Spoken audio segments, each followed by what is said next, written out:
Hello and welcome to haQ attaQ. My name is Jakob. I'm your host and you're watching a haQ attaQ episode. Right here we've got KORG Gadget loaded, and this is part 5 of our drum and bass production tricks series. Now if you haven't seen part 1 to 4, including the full walkthrough guide on sidechain compression, what it is and how to use it, then I suggest you go click this card and you'll have access to the actual playlist for this entire series. So this is part 5 and we're going to take a look at the arpeggios. Now I've only got one pure arpeggio going on in here, but I've got another sound that I decided to put under the arpeggio category because it's an animated thing. We'll have a look at that one later. So right now we're going to take a deeper look at what's making the Kingston arpeggio sound like it does. If you look at these notes, then what you hear doesn't really correspond with what you see. So what's making the notes jump around like it does is actually this module inside Kingston. So if I turn it off,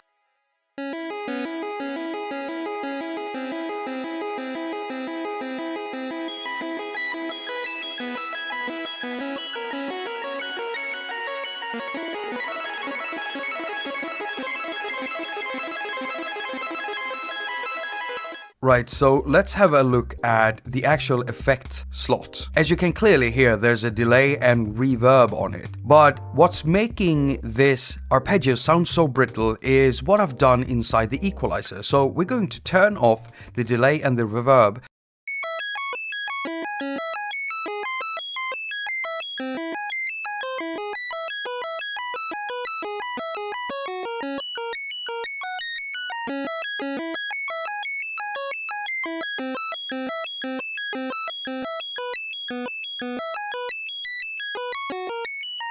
So there's a bit of things happening there. The arpeggio gets its higher frequencies more pronunciated, and there's a lot happening in the mids, and I'm also cutting away a lot of the load because I want this arpeggio to sit in the top layer of the frequencies, filling out space together with the delay and the reverb to create both a motion and emotion in my track.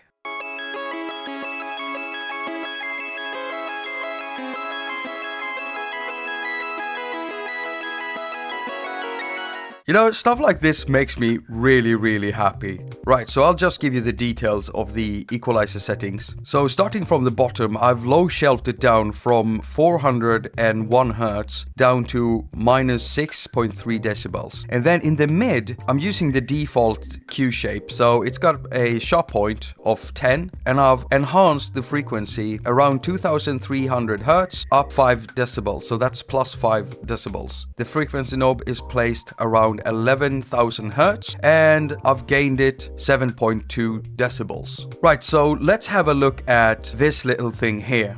Now, this is not a conventional arpeggio thing, but it's got movement, it's animated. So let's just have a listen to it.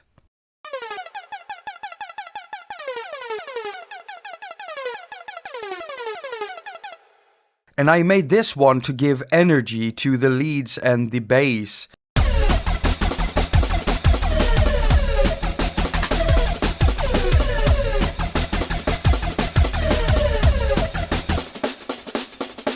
So the volume for it isn't that loud, it's more like this thing is becoming a part of the rest of the lead and everything else that's going on in the track, just adding a bit of energy. I wanted this part of the track to feel like something is running, sprinting, and I thought that this sound kind of managed to do that. And I was so pleased with the sound I got out of Brussels. So if I remember correctly, I don't think I've put anything inside the insert effect slot, and I haven't. I might want to cut away a bit of the lower end.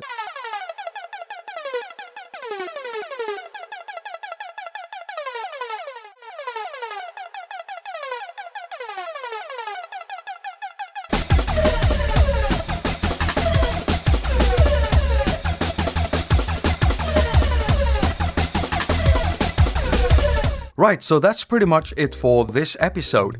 In the next episode, part 6, we are going to have a look at Abu Dhabi and the vocals, including what's going on inside the insert effect slot. Thank you so much for watching. All comments and ratings are very much appreciated. I've also got a Patreon page, so if you like what you see, if you like what I create, what I do, and you want to see more of it, then consider supporting me there on Patreon, if that's your cup of tea. If it's not, then you can always share the video, tell others about it, and press the thumbs up under my videos. Stay tuned for more videos and the next part of our drum and bass production tricks series. As usual, I wish you a very productive week. Now go finger all of your stuff and have a lot of fun doing it.